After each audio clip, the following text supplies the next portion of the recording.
Lorsque le 24 septembre, les Allemands placent à nouveau en tête la CDU d'Angela Merkel, avec 33% des voix, la chancelière sait qu'elle aura besoin des libéraux du FPD, 10,7%, et des Verts, 8,9%, pour pouvoir mener à bien son quatrième mandat, une coalition inédite en Allemagne.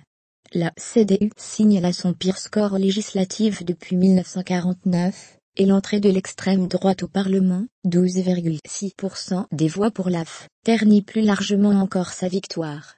Après plusieurs semaines de discussions avec ses potentiels alliés, elle a reconnu ce dimanche soir son échec à former un gouvernement de coalition. Le FPD libéral, par la voix de son président Christian Lindner, a abandonné la table des négociations au terme d'un dernier week-end de marathon.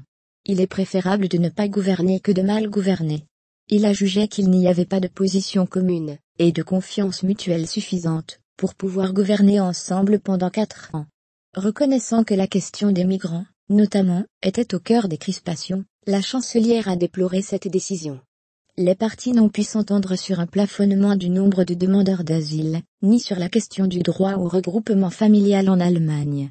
Les questions environnementales ont constitué l'autre grand sujet de discorde. Les Allemands à nouveau appelés aux urnes? La chancelière a annoncé vouloir rencontrer le président allemand, Frank-Walter Steinmeier, ce lundi.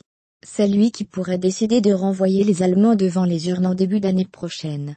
Il peut aussi décider de laisser une nouvelle chance à Merkel d'aboutir, dans une nouvelle tentative de négociation, puisque la constitution allemande ne fixe pas de limite pour la constitution d'un gouvernement, mais la tâche paraît difficile. La chancelière pourrait, dans ce cas, essayer de faire revenir le SPD de Martin Schulz, 20,5% de voix aux élections de septembre, sur sa décision de ne pas vouloir faire partie des discussions. Pour l'instant, le Parti social-démocrate affirme vouloir rester dans l'opposition.